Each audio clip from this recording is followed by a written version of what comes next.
కడప జిల్లా ఒంటిమిట్ట జడ్పీటీసీ ఉప ఎన్నికలకు సంబంధించి వైసీపీ తరపున ఎరంగం రెడ్డి సుబ్బారెడ్డి నామినేషన్ వేశారు. ఇక ఈ మేరకు ఎన్నికల అధికారి ఓబులమ్మకు నామినేషన్ పత్రాలను అందజేశారు. టీడీపీకి సంబంధించి ఓ నాయకుడు చేసిన వ్యాఖ్యలపై ఆయన తీవ్ర స్థాయిలో స్పందించారు. దమ్ముంటే ఆ సవాల్ విసిన వ్యక్తి తనపై పోటీ చేయాలని డిమాండ్ చేశారు. తాను ఇదివరకే ఒకసారి జడ్పీటీసీగా ఒంటిమిట్ట నుంచి గెలుపొందానన్నారు. ఇప్పుడు కూడా అదే విజయకేతన ఎగరవేస్తానని ధీమా వ్యక్తం చేశారు. టీడీపీ నేత మేడా విజయశేఖర్ రెడ్డి సవాల్ను తాను స్వీకరిస్తున్నానని, అందుకు ఆయన సిద్ధం కావాలని సుబ్బారెడ్డి ప్రతి సవాల్ విసిరారు. జిల్లా ఒంటిమిట్ట జెడ్పీటీసీ బై ఎలక్షన్ ఈరోజు జెడ్పీటీసీ ఎలక్షన్ నోటిఫికేషన్ వచ్చింది. ఈరోజు వైఎస్ఆర్ కాంగ్రెస్ పార్టీ తరఫున జెడ్పీటీసీ అభ్యర్థిగా ఎరంగం రెడ్డి సుబ్బారెడ్డి అనే నేను ఒంటిమిట్ట తరఫున ఈరోజు నామినేషన్ వేయడం అనేది. గతంలో కూడా నేను ఒంటిమిట్ట తరఫున జెడ్పీటీసీగా గెలవడం జరిగింది.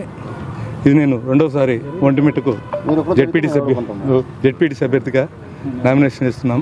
వైఎస్ఆర్ కాంగ్రెస్ పార్టీ తరఫున తప్పకుండా ఒంటిమిట్ట మండలంలో విజయం సాధిస్తాం. ఈ ప్రభుత్వం చెప్పిన హామీలు ఈ సంవత్సర కాలంలో పూర్తిగా విఫలమైంది కాబట్టి అది మాకు పాజిటివ్గా పనిచేస్తుంది.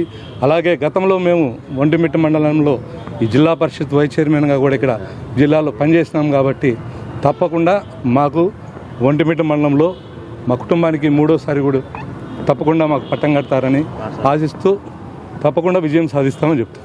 ఒంటిమిట్ట మండలంలో మండలం సంబంధించి లేకుండా ఒక నాయకుడు ఒంటిమిట్ట మండలంలో వైఎస్ఆర్ కాంగ్రెస్ పార్టీ మొగోళ్ళు అయితే గెలుచుకోండి అని సవాలు విసినారు. మేము సవాలు స్వీకరిస్తున్నాం. తప్పకుండా మీకు అవసరమైతే అదే ఆ సవాలు విసిన క్యాండిడేట్ అతను నిజంగా మగవాడైతే మా పైన పోటీ చేయమను. అతను నిజంగా మగాడైతే మా పైన పోటీకి సిద్ధంగా ఉమ్మను. అతని పోటీకి మేము సిద్ధమైనాం.